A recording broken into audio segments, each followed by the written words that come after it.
ओम गण गणपतये नमः। राधे राधे मेरे प्यारे भाइयों बहनों माताओं व बंधुओं, संस्कार की बातें चैनल में आपका स्वागत है। बंधुओं, आज बुधवार के दिन मैं आपके लिए लेकर आई हूँ भगवान श्री गणेश जी की कथा।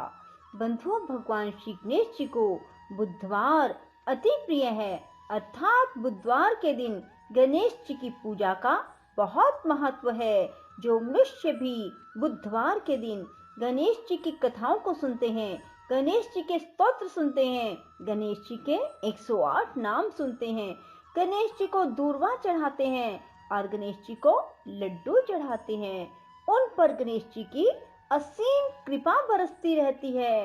यदि आपने हमारे चैनल को अब तक सब्सक्राइब नहीं किया तो जरूर करें और बेल आइकन दबाना ना भूलें, ताकि आपको हमारी आने वाली सभी वीडियोस की जानकारी सबसे पहले हो सके। बंधुओं, वीडियो को पूरी सुनने के बाद कमेंट बॉक्स में जय गणेश भगवान की जरूर लिखें। बोलो गणेश भगवान की जय हो। भगवान शिव ने विष्णु को षोडश उपचार युक्त गणपति पूजन की विधि बताई। तब भगवान विष्णु ने गणेश जी की 100 दिव्य वर्षों तक उपासना की। उनके घोर तप से प्रसन्न होकर गजानन साक्षात प्रकट हुए और बोले, मैं तुम्हारे तप से प्रसन्न हूँ, बोलो क्या चाहते हो। विष्णु जी बोले, मधुकैटभ नाम असुर अति प्रबल हो गए हैं, अतएव उनके वध का उपाय कीजिए। श्री गणेश जी ने कहा, वैकुंठनाथ, यदि आपने पहले ही मेरा पूजन किया होता तो अब तक असुर परास्त भी हो गए होते। विष्णु जी बोले, गजानन, मुझे आपका प्रभाव विदित नहीं था, अब आप वही कीजिए जिससे मैं उन असुरों का वध करने में सफल हो सकूं। हे नाथ, इसके साथ ही मुझे अपनी अनन्य एवं दुर्लभ भक्ति भी प्रदान करें। भगवान विष्णु की प्रार्थना सुनकर गजानन ने कहा, ऐसा ही होगा रमानाथ, आपके हाथ उन असुरों का अति शीघ्र वध होगा। इससे चतुरानन का भय भी दूर हो जाएगा और आपको महान यश की प्राप्ति होगी। हे विष्णु, अब आपके कार्य में कोई विघ्न नहीं आएगा। वर देकर भगवान गजानन अंतर ध्यान हो गए और भगवान विष्णु वहां से लौटकर अपने स्थान पर पहुंचे, जहां उन्होंने दोनों असुरों को युद्ध के लिए तैयार देखा। त्रिलोकी नाथ को वहां आया देखकर उनकी ओर झपटते हुए वे असुर बोले, तुम बड़े डरपोक हो। विष्णु जी हंसे और उन्होंने युद्ध करके शीघ्र ही मधुकैटभ का वध कर दिया। जहां उन्होंने भगवान गजानन की आराधना की थी, वह स्थान सिद्ध क्षेत्र के नाम से प्रसिद्ध हो गया। श्री सूत जी बोले, हे ऋषियों, महर्षि भृगु ने सोमकांत को गणेश चरित्र का वर्णन करते हुए राजा भीम का वृतांत भी बताया। वे बोले, राजन, भीम कौंडिन्यपुर का राजा था। उसकी पतिव्रता पत्नी का नाम चारुहासिनी था। उसका दाम्पत्य जीवन सुख से व्यतीत हो रहा था, किंतु वृद्धा अवस्था की ओर अग्रसर होने पर भी संतान न होने का दुख उन्हें पीड़ित करता था। राजा ने राज्य अपने विश्वास पात्र अमात्य को सौंप दिया और स्वयं वन को चल दिया। वह वन में भ्रमण करता हुआ महर्षि विश्वामित्र के आश्रम में पहुंचा तो महर्षि ने उसकी ओर देखा और पूछा, तुम कौन हो और यहाँ किस उद्देश्य से आए हो। राजा बोला, प्रभो, विदर्भ देश का राजा हूँ, कौंडिन्यपुर मेरी राजधानी है, मेरा नाम भीम है। मेरी वृद्ध अवस्था आ पहुंची, लेकिन संतान सुख अभी तक प्राप्त नहीं हुआ, इसीलिए आपकी सेवा में उपस्थित हुआ हूँ। मैं नहीं जानता कि मुझ जैसे कर्तव्यनिष्ठ एवं धर्मज्ञ व्यक्ति को भी इस दुर्भाग्य की प्राप्ति क्यों हुई। महर्षि ने कहा, राजन, पूर्व जन्म में तुमने भगवान गजानन का अपमान किया था, फलस्वरूप इस जन्म में निसंतान हो। यदि उन्हें प्रसन्न कर लो तो तुम्हें अब भी संतान सुख से वंचित नहीं रहना पड़ेगा। राजा ने पूर्व जन्म के वृतांत की जिज्ञासा व्यक्त की तो महर्षि विश्वामित्र बोले, महाराज, तुम्हारे कुल में बहुत पहले भीम नाम का एक अन्य प्रतापी राजा हुआ था।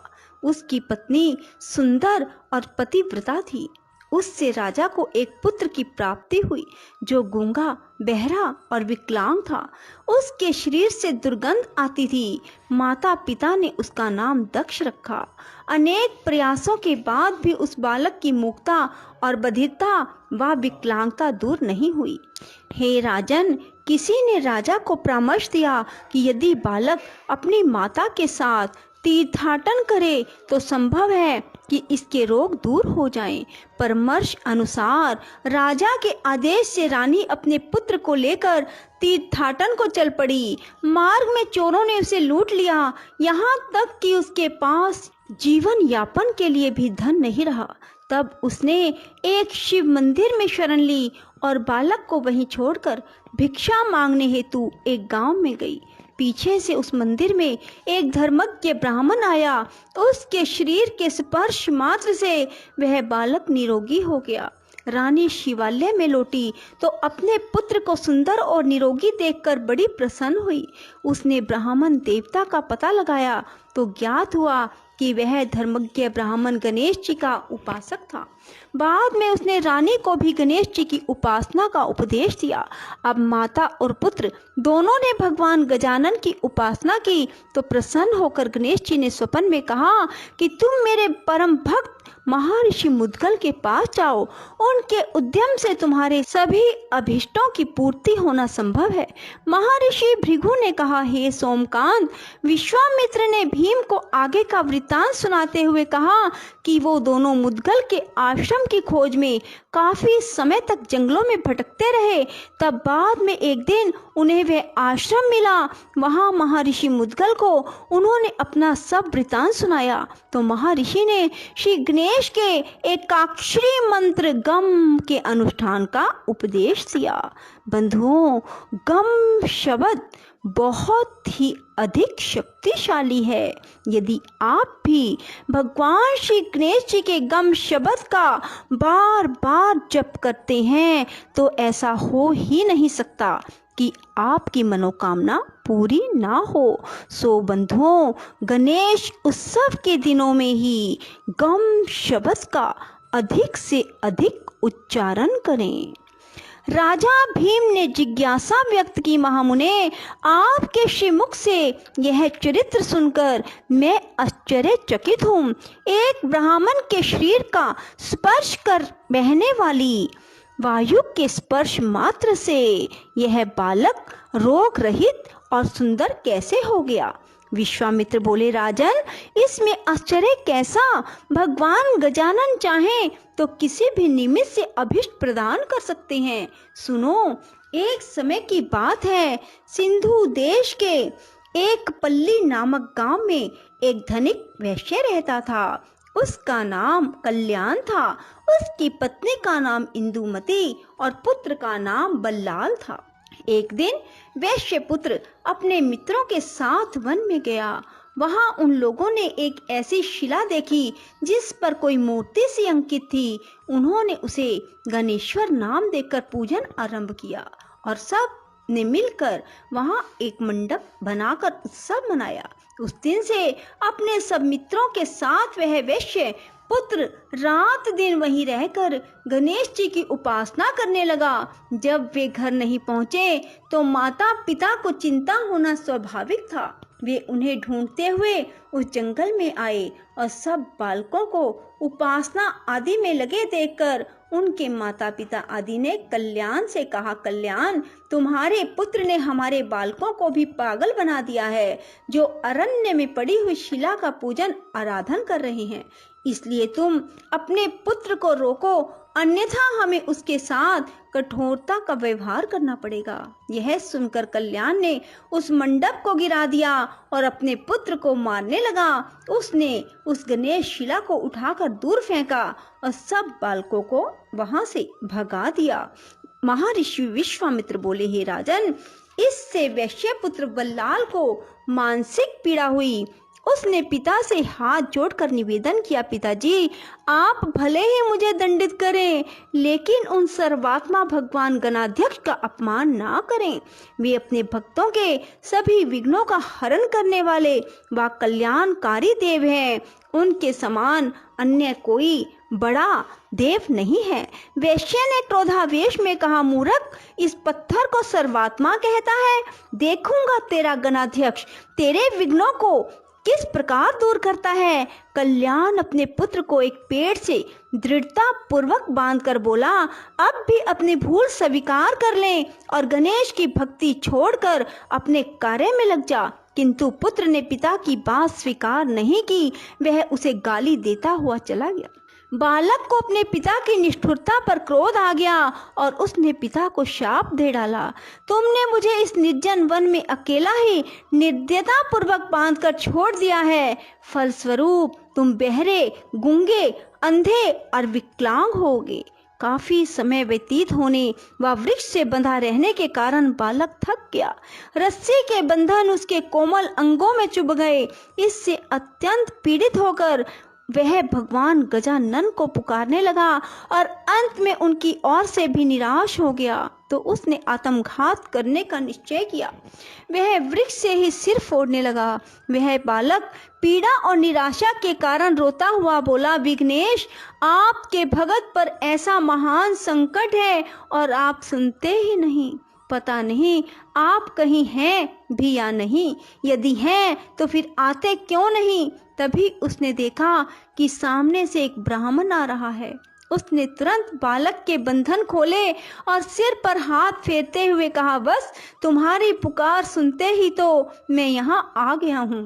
तुमने पिता को जो शाप दिया है वह सत्य होगा और यह स्थान तुम्हारे नाम पर बल्लाल विनायक के नाम से प्रसिद्ध हो जाएगा। इधर कल्याण का शरीर उसी समय से रोगग्रस्त हो गया। उससे दुर्गंध आने लगी। वह बहरा, गूंगा, विकलांग हो गया। उसकी दशा देखकर पत्नी को बहुत दुख हुआ। वह पुत्र को देखने के लिए अरण्य में गई तो वहां उसे गणेश्वर के पूजन में लगा देखा। इससे उसके मन में बड़ी प्रसन्नता हुई। उसने पुत्र से कहा कि पुत्र, यह तो तू बड़ा शुभ कार्य कर रहा है, परंतु तेरे पिता की दशा बहुत दयनीय हो गई है। उन्हें भी चलकर देख ले। वत्स, माता पिता की आज्ञा मानना भी पुत्र का परम कर्तव्य है। बल्लाल ने उसी प्रकार शांति पूर्वक बैठे रहकर कहा, माता, संसारिक माता पिता तो अनित्य हैं, यथार्थ माता पिता तो भगवान गणेश्वर ही हैं, जिनकी मैंने शरण ली है। इन्हीं भगवान का निरादर करने के कारण पिताजी की ऐसी दशा प्राप्त हुई है। पिताजी को ऐसी दशा प्राप्त हुई है। उनकी सेवा करना तुम्हारा भी तो कर्तव्य है, क्योंकि पत्नी के लिए पति की सेवा ही सर्वोपरि है। माता ने कहा, पुत्र, अपने जन्मदाता पिता को शाप से विमुक्त कर दो। मैं तुमसे विनय करती हूँ। यह सुनकर बल्लाल ने कहा, माता, मैं तो अब कुछ भी नहीं कर सकता। अगले जन्म में तुम एक राजा की महारानी बनोगी, किंतु तुम्हारा पुत्र गूंगा, बहरा, विकलांग और दुर्गंध युक्त होगा। उसके कारण तुम्हारा पति उस पुत्र के साथ तुम्हें भी घर से निकाल देगा। फिर एक शिवालय में एक गणपति भगत ब्राह्मण के स्पर्श से तुम्हारे दक्ष नामक पुत्र का शरीर निरोग और सुंदर हो जाएगा। हे राजन, यह समस्त घटना चक्र उसी वाणी के अनुसार घटित हुआ था। बोलो श्री गणेश जी भगवान की जय। राधे राधे।